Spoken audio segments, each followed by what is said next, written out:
अस्सलाम वालेकुम। मैं अमानतुल्लाह, विधायक ओखला, चेयरमैन दिल्ली वक्फ बोर्ड। परसों हमने दिल्ली के और हिंदुस्तान के तमाम इमामों से अपील की थी कि जुमे की नमाज में जो आप खुतबा दें वो एहतजाजी खुतबा दें, और उसके बाद मेमोरेंडम अपने थाने में या डीएम के यहां पुलिस चौकी में जहां भी आप दे सकते हैं वहां मेमोरेंडम दे। क्योंकि अभी 4-5 दिन पहले नरसिंगानंद जो एक शख्स है जो उसने आप सल्लल्लाहु अलैहि वसल्लम की शान में गुस्ताखी की थी, उसकी गिरफ्तारी के लिए हमने अपील की थी। तो आप तमाम लोगों ने बाकायदा उस पर अमल किया और पूरे हिंदुस्तान में आज एहतजाज तमाम मसाजिद के अंदर हुआ और हजारों साइन करके लोगों ने थाने में और डीएम को मेमोरेंडम की शक्ल में भेजा। मैं उसके लिए तमाम लोगों का शुक्रगुजार हूं। अब मैंने आज president of India, prime minister of India और होम मिनिस्टर ऑफ इंडिया को एक चिट्ठी लिखी है, जिसमें मैंने हिंदुस्तान के अंदर अब से पहले जो जो चीजें मुसलमानों के साथ हुई उन तमाम वाकयात का मैंने जिक्र किया है।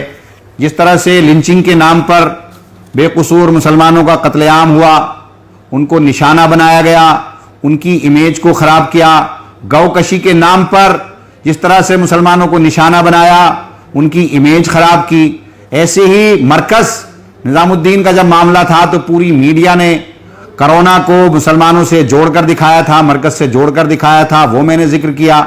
ऐसे अब ये नरसिंगानंद जिसने आप सल्लल्लाहु अलैहि वसल्लम की शान में गुस्ताखी की, ये सारे वाकयात कहीं ना कहीं एक प्लानिंग के तहत किए जा रहे हैं, एक साजिश के तहत किए जा रहे हैं। और इन तमाम चीजों को करने के पीछे कौन है, ये हमें जानने की जरूरत है। मुझे लगता है कि जब से भाजपा सरकार आई है और भाजपा को पूरी तरह से आरएसएस की सपोर्ट है और आरएसएस ने हमेशा हिंदुस्तान के अंदर मुसलमानों के खिलाफ काम किया है, इस्लाम के खिलाफ काम किया है। उसी का एक ये नतीजा है कि पिछले कुछ दिनों से जानबूझ करके मुसलमानों को निशाना बनाया जा रहा है, मुसलमानों के इदारों को निशाना बनाया जा रहा है और मुसलमानों की इमेज को खराब किया जा रहा है। तो ये हमें एक समझने की जरूरत है कि इन चीजों से किसको फायदा हो रहा है। आरएसएस जो कहती है कि हम कट्टर मुसलमानों के दुश्मन हैं, वो इस काम में आगे हैं। तो इन तमाम चीजों से मेरी अपील है हिंदुस्तान के तमाम आवाम से और मुसलमानों से, खासकर मुसलमानों से, कि इन चीजों से घबराने की जरूरत नहीं है, बल्कि समझने की जरूरत है।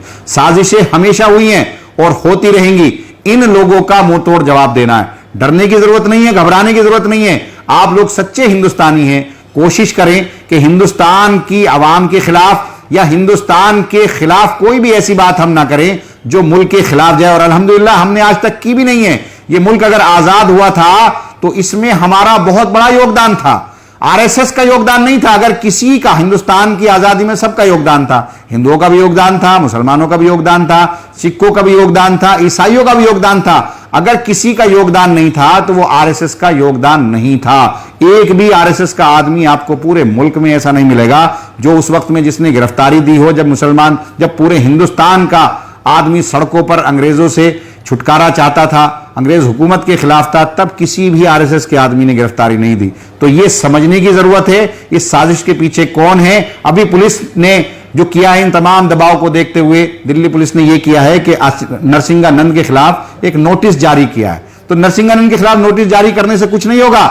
नरसिंगानंद जैसे आदमी को जेल में डालने का काम करो, क्योंकि इसने हिंदुस्तान के तमाम मुसलमानों का दिल को ठेस पहुंचाई है। अभी भी वो माना नहीं है। अल्लाह की शान में और आप वसल्लम की शान में मुस्तकिल गुस्ताखी कर रहा है। तो ऐसा आदमी जो पूरे हिंदुस्तान का माहौल खराब करना चाहता हो, ऐसा आदमी जो पूरे मुल्क में फसाद कराना चाहता हो, तो मेरी अपील है उन हिंदू भाइयों से भी जो इसको सुन रहे हो कि इस बात को समझे, इस बात को आप जाने कि ये लोग आतंकी लोग हैं, ये लोग झगड़ा कराना चाहते हैं, ये लोग फसाद कराना चाहते हैं। तो इसको समझने की जरूरत है और पुलिस को चाहिए और सरकार को चाहिए कि एक बयान जारी करे ऐसे लोगों के खिलाफ जो किसी ना किसी भी मजहब के साथ, मजहब के जज्बात से खेलते हों। तो ऐसे लोगों पर कहीं ना कहीं रोक लगे और इसको फौरी तौर पर जेल में डालने का पुलिस काम करे। शुक्रिया।